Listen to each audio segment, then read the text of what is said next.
logs in. If nobody... I think it's on. Is it on already? Yeah, he's Okay. should be word. Ah. Okay.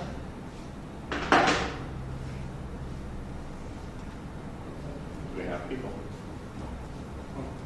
I'm not going to start until I actually have people. Well, yeah, obviously. Let's give them about 10, 15 minutes. If nobody logs in by then We go home. yeah. All we can do is provide information. Maybe, if that's the case, Shirley, maybe we need to send out a reminder email for the evening session.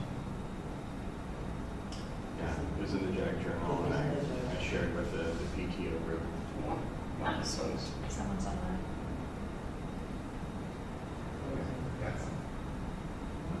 Do you want to wait another minute?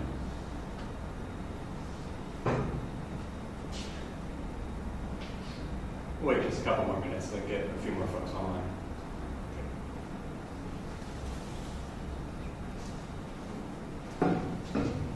This is going to be provided afterwards. Certainly can. I mean,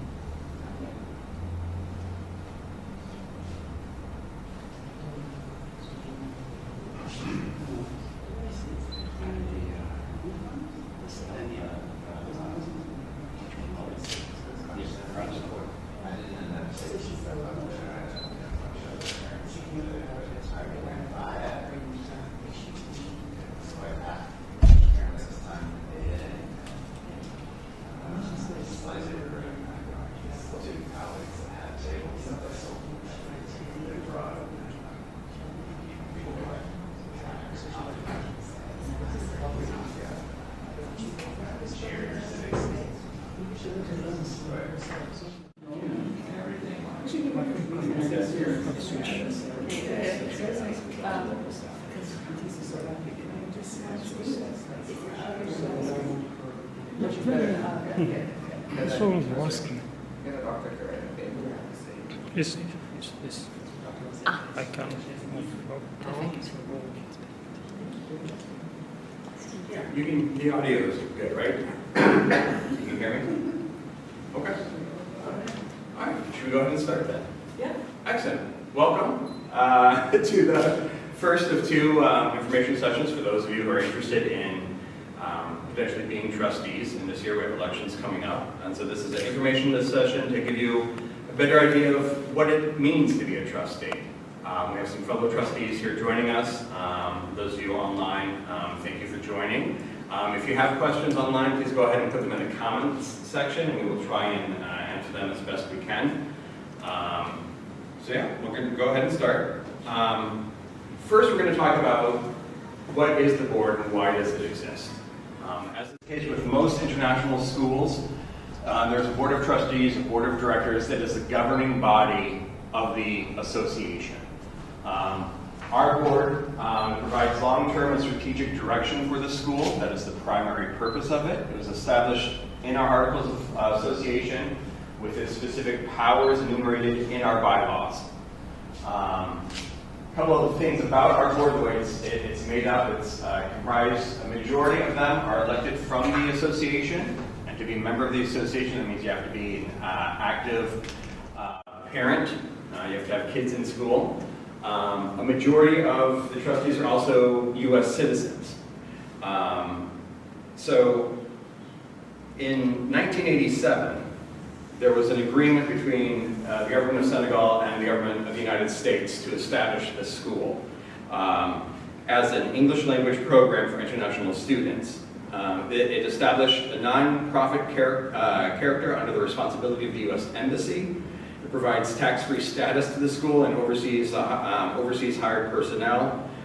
There's a memo of understanding excuse me, between the embassy and the school that provides the school with access to certain benefits, such as import and customs assistance, and it helps maintain our tax-free status. That's why, big reason why a majority of the trustees have to be U.S. citizens.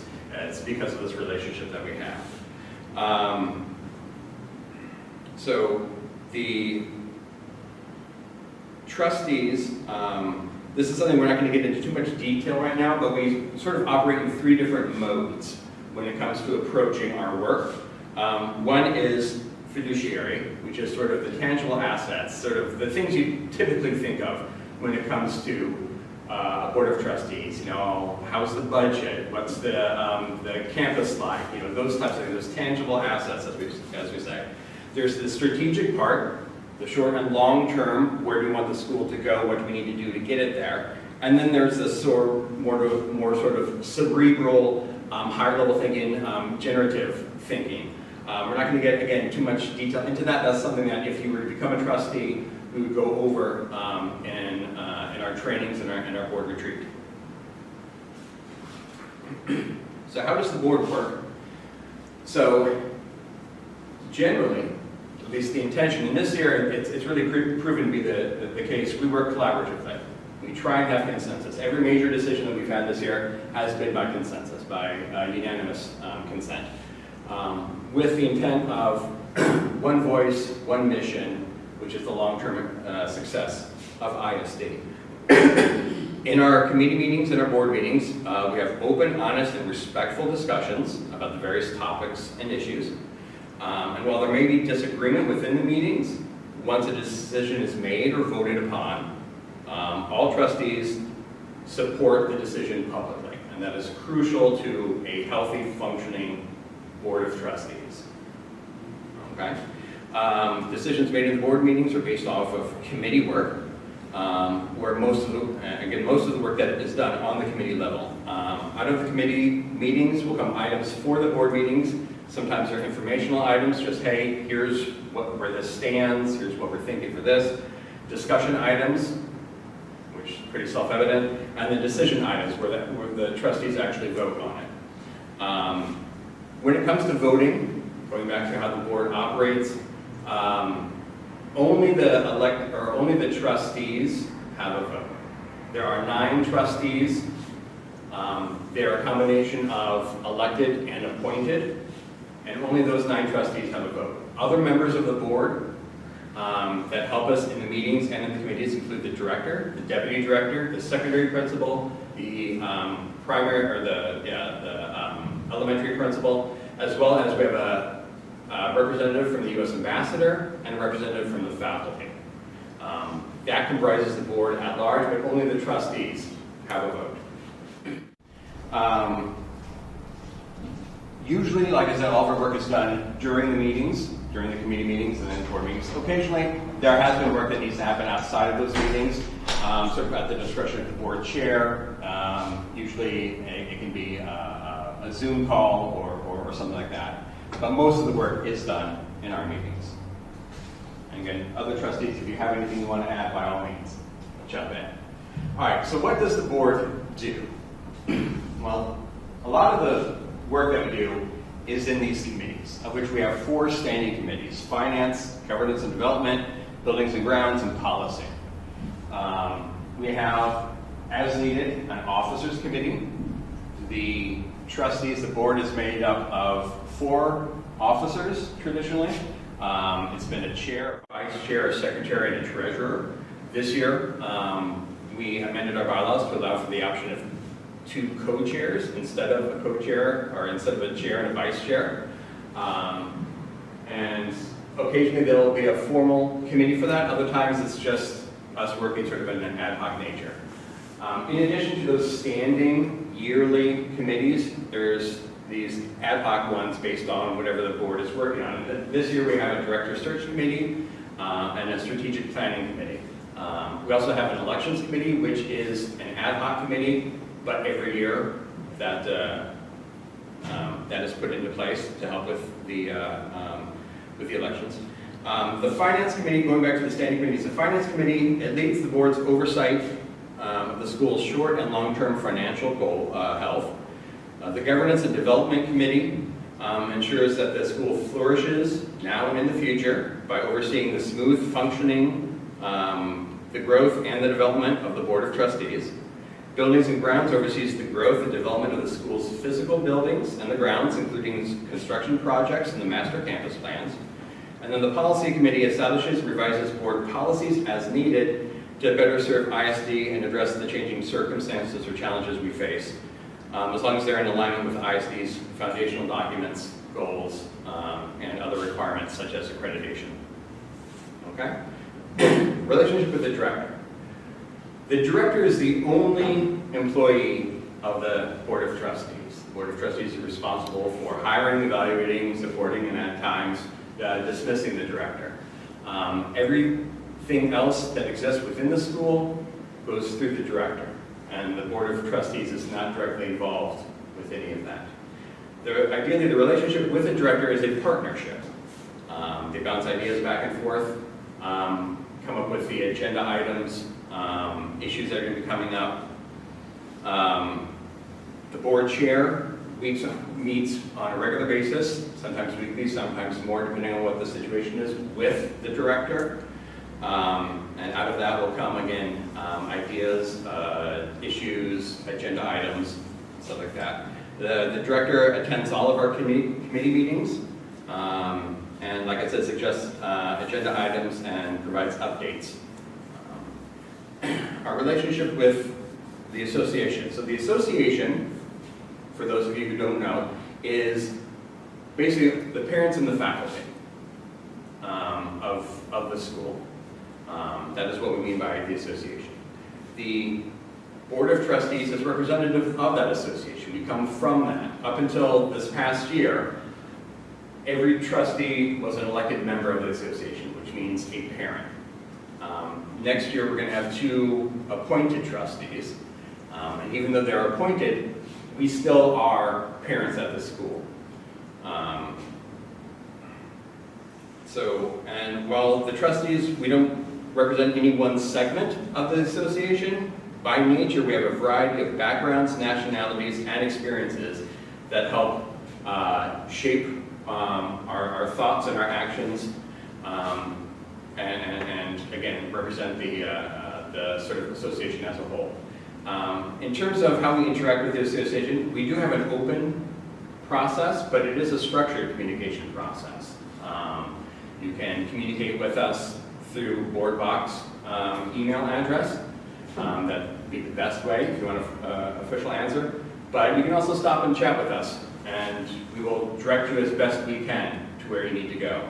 Our experience has been that most of the questions that association members have of the board are operations, and so we will most likely direct you to the operations based on the nature of it.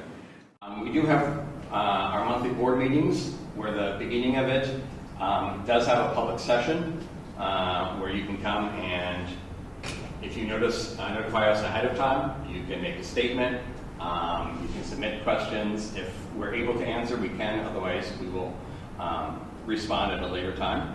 And then the big process that we have, or the big meeting we have, is our annual general meeting, which this year will be on May 21st. That is our official, instituted by the bylaws, interaction with the association. That's where we typically announce the election results, any changes to the bylaws, the financial oversight, just sort of a status of the school for that. So in terms of other relationships that the trustees have with the association, again, we speak with one voice, and so you want to make sure that you keep that in mind. Trustees are also expected to attend ISD functions throughout the year. There's not a mandatory number you need to attend or specific things, but a presence is expected. You don't have to actively participate necessarily, but having the Board of Trustees on campus during events is an important part of our relationship with the association. All right. So what most folks are probably at this point really concerned about is what is the actual commitment needed to be a trustee. We've had a lot of changes in the Board of Trustees over the last couple of years, some appointments, some resignations, and stuff like that. So we want to make sure everybody has an appropriate expectation of what the actual commitment is going to be. And this will hopefully help you, this will inform your decision to run. Like I said, we have monthly board meetings, 3 to 4 hours maximum. Usually, in the beginning of the year, we're averaging about 2 hours or so, 2 to 3 hours. Occasionally, there's an executive session. So an executive session is when it's just the director and the trustees, or sometimes just the trustees. And this happens after the regular board meeting. The executive sessions are always announced ahead of time, so there's no surprises for anybody. Committee meetings, everyone is expected to serve on at least one committee. Those committee meetings happen once a month, and they last about an hour and 10 minutes, depending on the subject matter.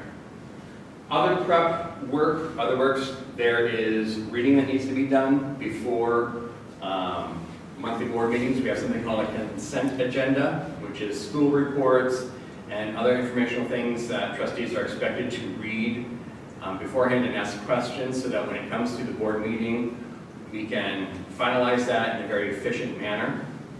And that's, I'd say, 6 to 8 hours a month. We also have a board retreat, which takes place at the beginning of the school year. Right now, we are planning about 2.5 days for that. And the dates are August 21st to the 23rd. We're working on the logistics and the specifics of that, but you want to make sure you carve out for that. Attendance, that is mandatory for the trustees and the other members of the board. Obviously, if you're an officer or a committee chair, there will be a larger time commitment, as you are responsible for helping set the agendas for your committee meetings, sometimes doing extra work. The chairs set the agendas for the board meetings. Secretary does note-taking for the executive sessions. Treasurer, obviously, is responsible for all of the financial aspects. In addition to that, just your physical time commitment, there needs to be, there should be a commitment to service to ISD. That is the goal. That's why all of us are doing what we're doing. You need to abide by the governance agreements and best practices. And I'd say most importantly, you come in with curiosity and questions, not agendas. If you come in with the idea of, I'm going to come in and I'm going to make this change and this change and this change, most likely a lot of those things you want to make are more operational changes, and that's not where the board functions. We don't, as Eileen, our chair, would say, noses in, was it, nose in, fingers off? Exactly. So we're paying attention, we're overseeing the stuff, but we're not getting directly involved in the operations. And having an agenda can help, or can lead to conflicts and difficulty in making sure that we have that overseeing ability. But having curiosity, asking questions, absolutely. That is a main function of the trustees. Asking questions of the director. Well, what about this? Where do you see this going? So if you have that mentality, if everybody has that mentality, then the board is going to function as a best practice, and we'll be able to achieve whatever goals are set out for next year. Okay. Next year, first of all, these last 2 years have been very active for the board. Everyone is aware of that. We had a change in school leadership mid-year this year, and that has occupied a lot of our time, and in addition to the regular board work. So for next year, what is it that you can, at this point, be anticipating? Saying that, I'm also saying stuff will come up that is unexpected. In January, we were informed that USAID is being dismantled, basically, to put it as nicely as I can, which greatly impacts the school, because we have a lot of USAID families and students, as well as some board members. So there are things that will come up, but as we're looking ahead to next year, these are the main issues, the main items that you're most likely going to be dealing with. One is the transition to a permanent director. We have an interim director right now, will be with us through the end of next year. But there will be a transition, whether that's the current interim director or another person, whatever, that transition will need to happen. Enrollment concerns. Given what's happening with USAID, and another just sort of, we saw this beginning of the school year, a dip in enrollment for especially the elementary school, enrollment concerns are going to be an item that the board is going to have to track slow or constantly next year. Most of our budget, all of our budget, comes from tuition and fees. And so lower enrollment means lower tuition, and so we want to be very mindful of the enrollment and strategically plan how we address that. Revision of the policy manual. Right now we have a 100-page policy manual that our policy committee has gone through and started the process of parsing it out into a better, more functional, more approachable way to know where we are. And that work will continue, and that will affect every committee next year. Long-term strategic plan. This year we're working on what we call a bridge or a short-term strategic plan because we have an interim director. And depending on the director's status, after next year, the long-term strategic plan will need to be developed and implemented. And that is something that involves the entire community. Development of the land annex. We own a piece of land across the Corniche, and we've been working on that this year. That's going to continue next year. And then there's the usual responsibilities of the board. So the financial responsibilities, the budget review, the approval, the evaluation of the director, the board and the committee goals, and then TORs. TORs is terms of reference. That's basically, here are the things that each committee is going to do next year. And those are things that you have to actively each month work towards completing. And those are pretty much kind of standard. They don't vary too much year to year. Any questions from the community yet? Okay. All right. So the election timeline for this year. Obviously, we're having this information session. March 26th, Wednesday the 26th, is when the candidates' application period will open, and it'll be open for 3 weeks. If you are interested, there'll be information sent out on how to apply. It's going to be emailing the board box at isd.sn. Email address, and you will receive a response. There'll be a Google Sheet attached with it, a Google form that will have you put in the required documentations. Like I said, it'll be open for 3 weeks. On the 16th, candidate application period will end, and the list of candidates will be provided to the board. After that time, we're trying something a little bit different this year, which is candidate interviews. The purpose of this is to give the association more information about who they're voting for. The requirements for running for a trustee are a picture, a CV, a copy of your passport, so that we can make sure we abide by the different nationality requirements for our board composition, and a statement of interest that you're willing to stand for it. But there was a desire last year that we heard of wanting to know more about the trustees. And so what we're proposing this year is candidate interviews. We have a very talented group of high schoolers who do Juggler, and they're very eager to help out with this.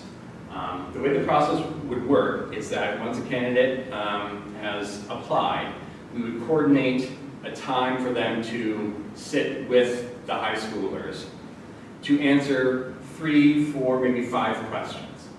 The questions are being compiled by the Secondary Student Council, the PTO, and the faculty. And those questions will be given to the Governance and Development Committee, and we will go through those and we'll pick out 3 or 4 questions total, one from each of the different constituencies, that we feel best allows the candidates to say what their understanding of a trustee or kind of what their thoughts are.